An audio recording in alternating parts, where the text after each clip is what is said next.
Welcome to this episode of Grassroots Advocacy. If this is your first time joining us, welcome. We're glad you're here. If you're a repeat viewer, then hopefully you're getting some value out of this opportunity, this information that we're sharing. So in our last episode, we started a discussion about communicating with traditional leaders. That's folks like your executive director, your administrator, your director of nursing services, your director of clinical services. That could also be your department heads, like your social service worker and your activities director, and those different kinds of folks. So those are those traditional leaders. So in our last segment, what we talked about how to express yourself in a way that gets you more effectiveness, creates more effectiveness for you as a grassroots advocate. In this episode, we are going to continue that discussion with 5 helpful hints, and then we're of course going to conclude, as we always do, with our quote. So when you're communicating with your leaders, it's very important that we first of all keep in mind that there are 2 types of leaders. There are prescribed leaders. Those are folks who, in their job description, it says will lead, manage, or supervise. Your executive director, your DON, your charge nurse, those are all folks who fall into that prescribed category. Then there's another category of leaders, and this is the category you fall in as a grassroots advocate. And that is the ascribed leader. And an ascribed leader is a person who doesn't have a formal responsibility, but by their actions, by their personality, by the way they do things, they establish themselves as a leader. So one of the things I'd like to ask you to think about is when you're communicating with the traditional leaders, please look at that conversation as a communication between 2 leaders, the prescribed leader and yourself, the ascribed leader. So go into that conversation with the notion that I'm a leader and this is a leader-to-leader conversation. The next thing that I'd encourage you to do as you're interacting with your traditional leaders is to really focus on the facts.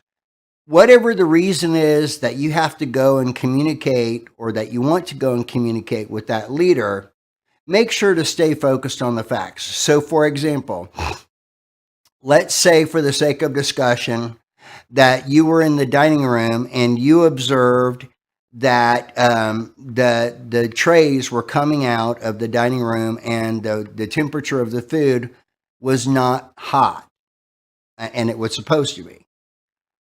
When you went to go have a conversation, let's say with the dietary manager, one of the things you might say is, Kathy, I noticed that the food that was coming out of the dining room or coming out of the kitchen was not hot. And part of the reason I know that it wasn't hot was because the residents were not eating as much as they typically do.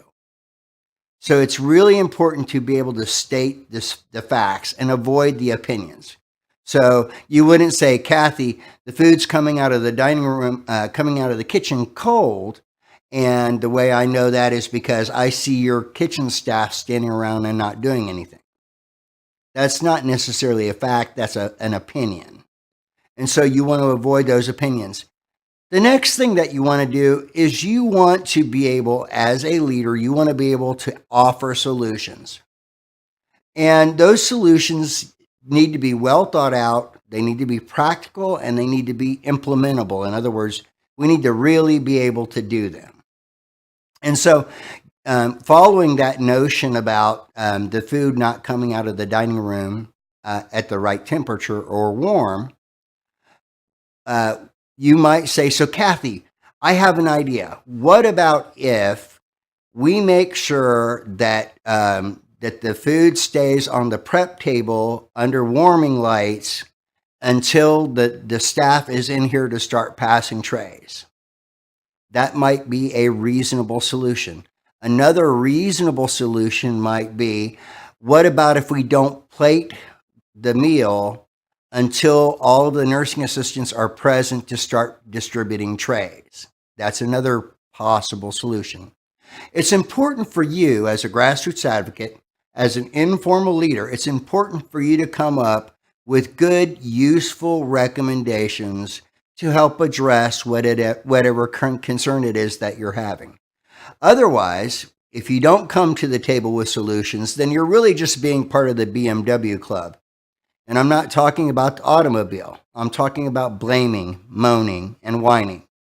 And when we blame and we moan and we whine, we really diminish our credibility as advocates for the men and women we care for our fellow nursing assistants, and for the long-term care profession as a whole.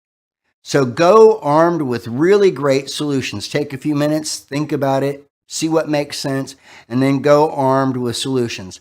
The next thing I'd encourage you to do is to volunteer to be part of the solutions process. You could say, hey, Kathy, I'm glad to try to be down here 5 minutes early ahead of the meal service so that I can start to pass trays as soon as the very first person enters the room.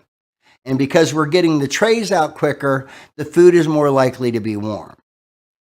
When you volunteer to be part of that solution, what you're showing is that you have an investment in the outcome, that you are committed to making good things happen, and that is absolutely essential. So then I also want to ask you to make sure to follow up on progress. And so we've been using this example of the dining experience throughout this episode. So let's continue with that. Let's say, for the sake of discussion, Kathy said, yeah, I totally get what you're saying. Obviously, we want our elders to have the best dining experience they can. And so if you will be here 5 minutes before the dining service starts to help us with that, that'll be really great. Then it's your responsibility as an advocate to go back and follow up and say, hey, Kathy, I noticed that the meal consumption rates for those folks that are on intake and output charting are increasing or improving. That's really great. That means we're getting the food out and it's warm and it's palatable and the residents are really enjoying it. Or, say for the sake of discussion, you didn't see any improvement. Then you could go back to Kathy and you could say, you know, Kathy, I don't know about you, but I haven't really seen the improvement that I thought or I expected we would achieve. What should we be doing differently? And engage that fellow leader in a conversation so that you're constantly working towards getting an outcome that is successful for everybody. So it's really important for you, as you're communicating with the traditional leaders, to communicate with them from a perspective of confidence. I mean, after all, you spend, as a nursing assistant, you spend 90% of your time with the men and women that you care for. And so that makes you a subject matter expert on those people. It's also important for you to approach those conversations from a sense of confidence, because in a team environment, we're all committed to creating quality. We just look at it from slightly different directions. And as long as we approach the conversation from a point of, we're in this together and we want to achieve the best possible outcomes, it's more difficult for people to argue or debate or to push away or to do something that's going to make you feel marginalized and it's going to prevent you from achieving the outcomes that you want, the goals that you want, the behaviors that you want. And it's really important for you also to think about how you put that conversation together so that you get you spend the least amount of time visiting and get the biggest result out of that time. Because after all, nobody is busier than you are. Isn't that true? Plenty of showers, plenty of elders to care for, plenty of feeding assistants required, plenty of everything.